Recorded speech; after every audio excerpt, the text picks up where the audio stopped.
बिस्मिल्लाहिर्रहमानिर्रहीम। अस्सलाम वालेकुम फ्रेंड्स, आप देख रहे हैं चैनल इलेक्ट्रिकल प्रोफेशनल।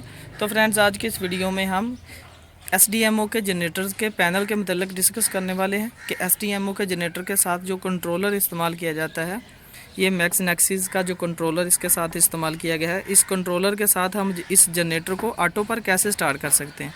इस कंट्रोलर पर बाज़ाहिर कोई फ्रंट पर कोई भी जो बटन है वो ऑटो स्टार्ट का बटन मौजूद नहीं है।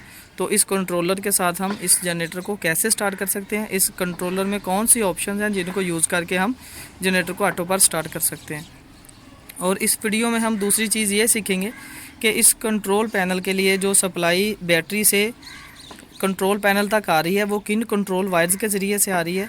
वो दो कंट्रोल वायर्स जो हैं उनके बारे में डिस्कस करेंगे। इन दोनों चीज़ों के मतलब सीखने वाले हैं हम इस वीडियो में, तो वीडियो को लास्ट तक देखते रहिए ताकि इन दोनों चीज़ों के मतलब जो है वो आपके साथ शेयर किया जा सके। तो पहले हम जो कंट्रोल वायर्स को देख लेते हैं, जो हम बैटरी की तरफ आज चले जाते हैं।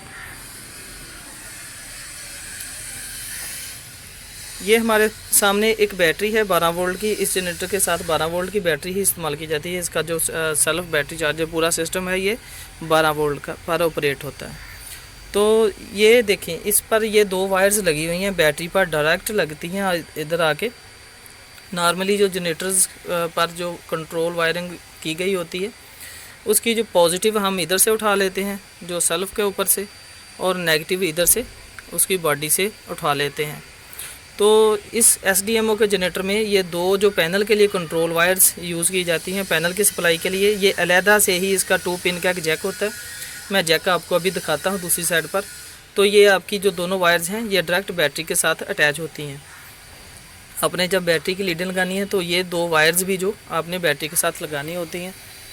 तो इसका जो जैक है, अगर आपके पास जो वायरिंग है ये देखें, अगर आपके पास जो वायरिंग उसका ये जो आगे कलर वाली जो दो वायर्स हैं, ये कलर वाली जो दो वायर्स हैं, अगर आपके पास ये वाली दो वायर जो बैटरी पर लगी हुई हैं ये आगे से जैक उतरा हुआ हो, तो उस सूरत में इस जैक की जो ये दो वायर्स हैं इन पर जो नंबरिंग होती है वो नंबरिंग के मतलब ही हम डिस्कस करने वाले हैं। जो मेन हमारा टारगेट था इन वायर्स पर डिस्कस करने का, 30 और 31 नंबर लिखा होता है। जो 30 नंबर की वायर है ये पॉजिटिव की होती है, जो 31 नंबर वायर है ये नेगेटिव वायर होती है इस वायरिंग में।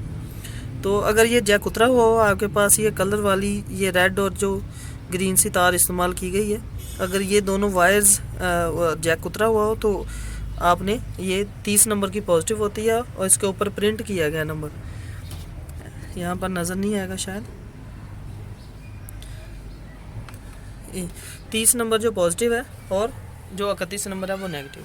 और उसके अलावा हम जब हमने इस जनरेटर को ऑटो पर स्टार्ट करना होता है तो ये की आपकी ऑन होनी चाहिए। ये पैनल आपका ऑन होना चाहिए, पैनल ऑफ नहीं होना चाहिए। इसकी कंट्रोलर की बैक साइड पर अगर आप देखें तो यहाँ पर आपको मुख्तलिफ जैक्स मिलते हैं। इसमें ये एक जैक है J14। ये जैक, इस पर कोई वायर्स नहीं लगी हुई, ये खाली हैं सारे इसके टर्मिनल जो हैं। इसका जो सेंटर वाला टर्मिनल है जो 5 पिन का जैक है, इसमें जो सेंटर वाला टर्मिनल है इसको अगर आप लेफ़्ट के साथ लूप डाल दें इसकी तो भी ये ऑटो पे स्टार्ट हो जाएगा। अगर आपकी राइट के साथ, आप राइट और लेफ़्ट इसका दोनों इस्तेमाल कर सकते हैं। ये हमारे पास एक वायर का पीस है, ये जस्ट आपको समझाने के लिए हम इस वायर के पीस का इस्तेमाल कर रहे हैं। इस तरह सेंटर वाली पिन और एक साइड वाली पिन, लेफ़्ट या राइट दोनों में से कोई भी आपने इस तरह आपने लूप करनी होती हैं और ये जनरेटर ऑटो पर स्टार्ट हो जाता है। अगर आपके पास ATS पैनल इस्तेमाल किया जा रहा है तो आप उस ATS के मैग्नेट कॉन्टैक्टर की जो वापडा का मैग्नेट कॉन्टैक्टर है उसकी नॉर्मल क्लोज एक्सिलरी में से इस वायर को गुजार कर यहाँ पर सप्लाई दे सकते हैं। जैसे ही आपकी वापडा ऑफ होगी तो उस सूरत में जो एक्सिलरी है वो नॉर्मल क्लोज अपना पॉइंट जो है कॉन्टैक्ट वो क्लोज़ करेगी और आपको जो सप्लाई है इस पॉइंट से इस पॉइंट तक आपको सप्लाई मिल जाएगी। और जैसे ही आपकी वापडा ऑन होगी तो उस सूरत में आपका जो कॉन्टैक्टर है वो ऑन हो जाएगा और जो ऑक्सिलरी है वो ऑफ हो जाएगी, उसका पॉइंट जो है वो डिस्कनेक्ट हो जाएगा और आपकी सप्लाई जो है डिस्कनेक्ट हो जाएगी और जनरेटर आपका ऑटो पर ऑफ हो जाएगा। और अगर अगर आपके कॉन्टेक्टर की एक्सिलरी आपके पास अवेल नहीं है तो उस सूरत में आप एक 220 रिले 220 वोल्ट की रिले भी वापडा की सप्लाई पर इस्तेमाल कर सकते हैं। उसकी जो कॉइल है रिले की, उसको आप वापडा की 220 वोल्ट की सप्लाई लगा दें और उसके जो कॉन्टैक्ट्स हैं उसके नॉर्मल क्लोज कॉन्टैक्ट्स में से आप इस वायर को गुजार दें।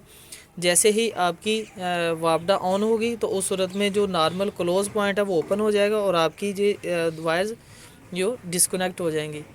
और जैसे ही आपकी वापडा ऑफ होगी, रिले के जो पॉइंट्स हैं वो नॉर्मल क्लोज अपनी हालत में क्लोज हालत में आ जाएंगे, नॉर्मल क्लोज हो जाएंगे। तो उस सूरत में आपकी जो ये सप्लाई है यहाँ पर आपको क्रॉस मिल जाएगी और आपका जनरेटर ऑटो पर स्टार्ट हो जाएगा। तो फ्रेंड्स, अगर वीडियो अच्छी लगी हो तो लाइक करें, शेयर करें और हमारे चैनल को सब्सक्राइब करें। अस्सलाम वालेकुम।